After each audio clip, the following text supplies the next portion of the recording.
حضور آپ سے پہلا سوال میرا یہ ہے، جو اعتراضات مرزا کی طرف سے کیے جاتے ہیں اس میں ایک سب سے بڑا جو وہ کرتا ہے ایک یہ ہے کہ اس کے نزدیک جو ہمارے اولیاء کرام ہے، ہماری جو نسبت ہے بزرگوں کے ساتھ، اس کے نزدیک اس کی کوئی ویلیو نہیں ہے، یعنی کہ قرآن و حدیث کے ہوتے وہ کہتا ہے کہ ہمیں کسی بابے کی کسی بزرگ کی کوئی ضرورت نہیں ہے۔ اس بارے میں آپ کیا کہنا چاہیں گے؟ بسم اللہ الرحمن الرحیم احمدک اللہم یا مجیب کل سائل والصلاة والسلام علی من هو افضل الوسائل وعلی آلہ واصحابہ ذوی الفضائل اما بعد فاعوذ باللہ من الشیطان الرجیم بسم اللہ الرحمن الرحیم۔ اصلاً اسلام کے اندر ہمیشہ سے کچھ فتنے پیدا ہوئے، آج بھی موجود ہیں، قیامت تک یہ فتنوں کا سلسلہ چلتا رہے گا۔ الحمدللہ ثم الحمدللہ، ان فتنوں کی سرکوبی کے لیے اور ان کی جڑ کو ختم کرنے کے لیے ہمیشہ سے اہل حق نے میدان عمل میں نمایاں کارکردگی ادا کی ہے، بے شک، اور انہوں نے نبی رحمت صلی اللہ علیہ وسلم کے دین کا مکمل تحفظ اور دفاع کیا ہے۔ مرزا بھی آج کے اس پرفتن دور کا ایک فسادی، انتشاری، اولیاء اللہ کا گستاخ، صحابہ کرام کا بے ادب اور گستاخ، بے شک، تابعین، محدثین، مفسرین کا گستاخ اور بے ادب ہے۔ یقیناً غلطی سے اس کائنات کے اندر کوئی بھی معصوم نہیں ہے سوائے انبیاء کرام اور اللہ تعالیٰ کی نورانی مخلوق فرشتوں کے، لیکن کسی کی ایک کمی یا کوتاہی کو پکڑ کر پورے مسلک کو ڈیگریڈ کرنا اور پورے مسلک کو اعتراضات کا نشانہ بنانا، یہ کوئی عقل مندی والا کام نہیں ہے۔ محبوب علیہ الصلاۃ والسلام نے جو ہمیں دین عطا فرمایا، یہ کامل مکمل دین ہے،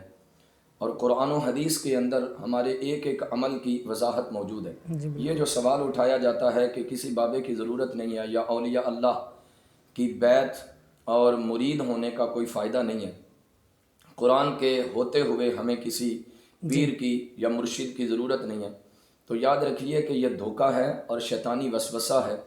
کہ قرآن کے ہوتے ہوئے کسی پیر اور مرشد کی ضرورت نہیں ہے۔ اگر یہی بات ہے تو پھر قرآن اور حدیث، قرآن کے ہوتے ہوئے انبیاء کرام کی بھی ضرورت نہیں ہونی چاہیے تھی، جبکہ قرآن کی بھی ضرورت ہے، انبیاء کرام کی بھی ضرورت ہے۔ قرآن ایک تھیوری کی صورت میں ہے، اور انبیاء کرام اللہ تعالیٰ نے پریکٹیکل کر کے دکھانے کے لیے بھیجے گئے۔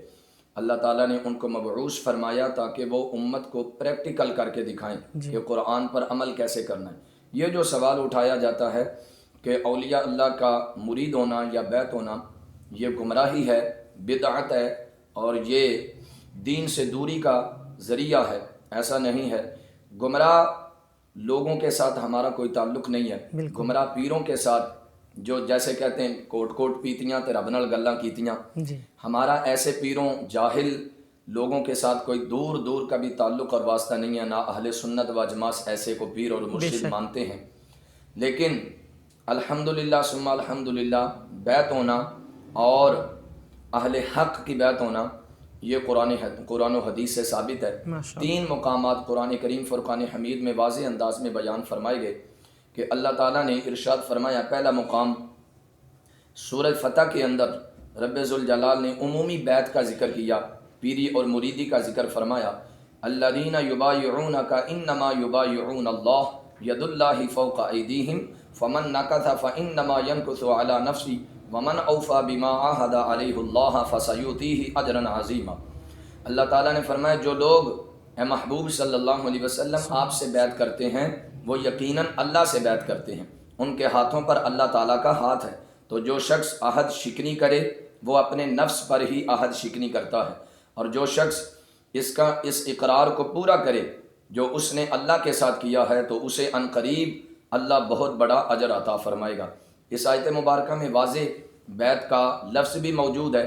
اور اس مسئلے کی وضاحت بھی موجود ہے کہ ایمان والے ہمیشہ سے نبی رحمت صلی اللہ علیہ وسلم کے ہاتھ مبارک پر بیعت فرماتے۔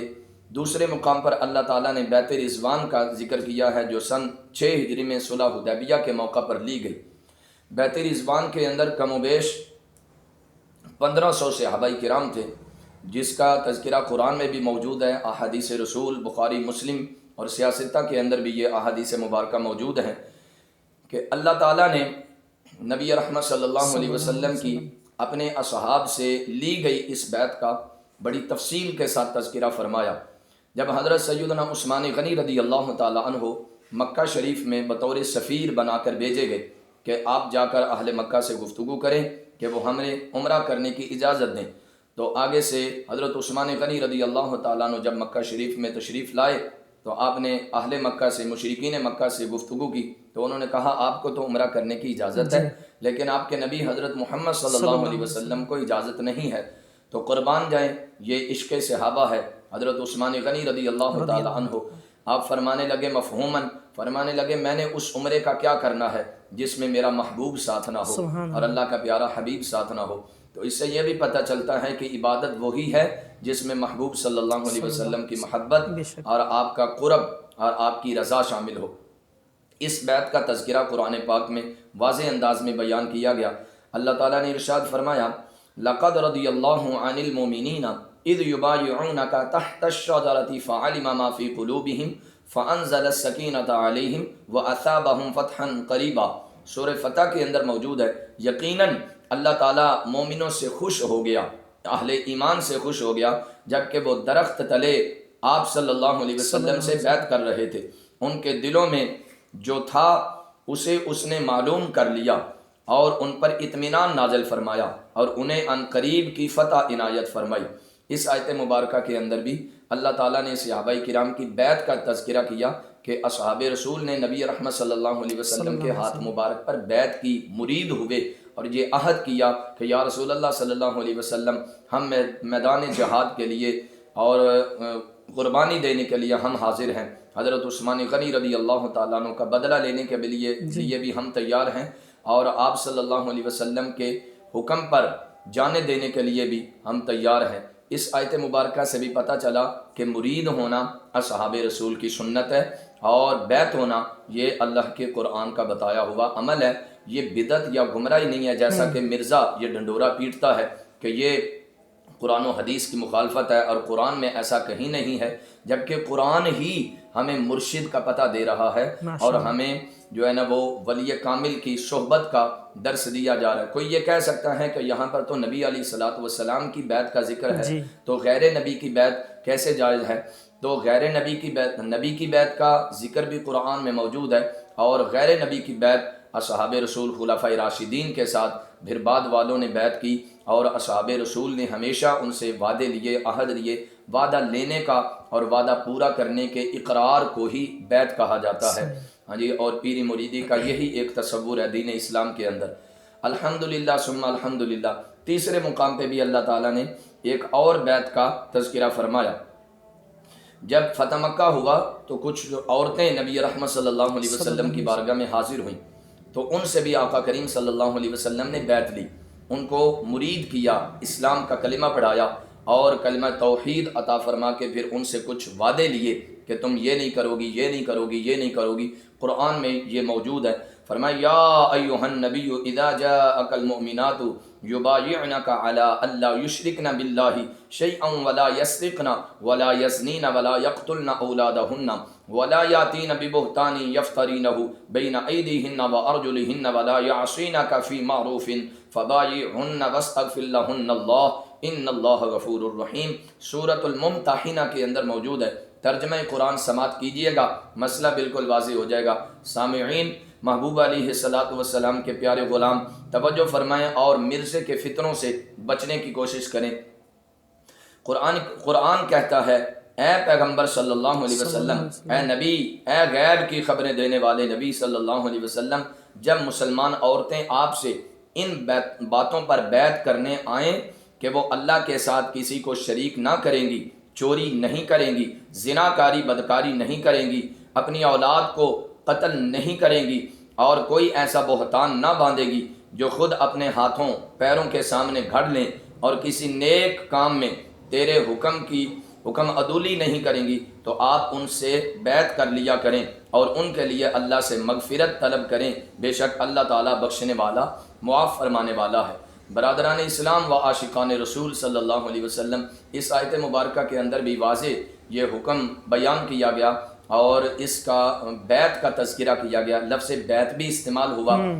اور الحمدللہ ثم الحمدللہ پھر ان سے وعدے بھی لیے گئے۔ فتح مکہ کے موقع پر نبی رحمت صلی اللہ علیہ وسلم نے جو برائیاں معاشرے کے اندر پائی جاتی تھیں، ان برائیوں کو ترک کرنے پر، ان برائیوں کو چھوڑنے پر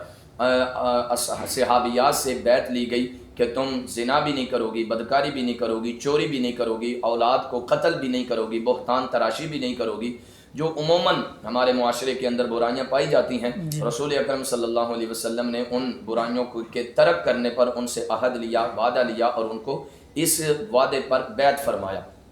تو پتہ چلا کہ یہ بیعت کا جو سلسلہ ہے یہ اللہ کے قرآن نے ہی بتایا ہوا ہے۔ رہی بات کہ غیر نبی کی بیعت کرنا، مرشد کی، قرآن کہتا ہے وَمَن يُضْلِلْ فَلَن تَجِدَ لَهُ وَلِيًّا مُرْشِدًا، جس کے پاس مرشد نہ ہو اللہ اسے گمراہ کر دیتا ہے، اور جسے اللہ گمراہ کرے اس کے لیے نہ کوئی ولی ہے، نہ کوئی مرشد ہے، نہ کوئی اللہ کی طرف سے مددگار، راہبر، رہنما ہے۔ الحمدللہ احادیث کے مبارکہ کے اندر بھی بیعت کا تصور موجود ہے، جیسا کہ سیاستہ کے اندر موجود ہے۔ حضرت عمر بن عاص رضی اللہ تعالی عنہ فتح مکہ کے موقع پر حضور صلی اللہ علیہ وسلم کی بارگاہ میں حاضر ہوئے، عرض کی یا رسول اللہ صلی اللہ علیہ وسلم میں بھی کلمہ پڑھنا چاہتا ہوں لیکن میری ایک شرط ہے۔ تو جب ہاتھ بڑھانے لگے پھر پیچھے کر لیا، تو حضور علیہ الصلوۃ والسلام نے فرمایا یہ کیا بات ہے عمر بن عاص؟ تو عرض کی یا رسول اللہ میری ایک شرط ہے،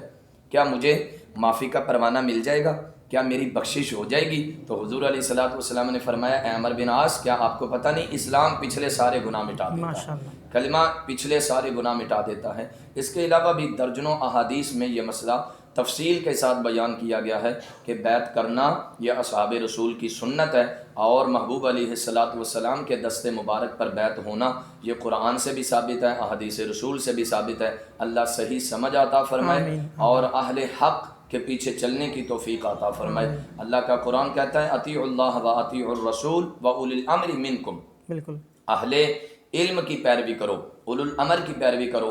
جو قرآن و حدیث کے متبع ہیں ان کی پیروی کرو۔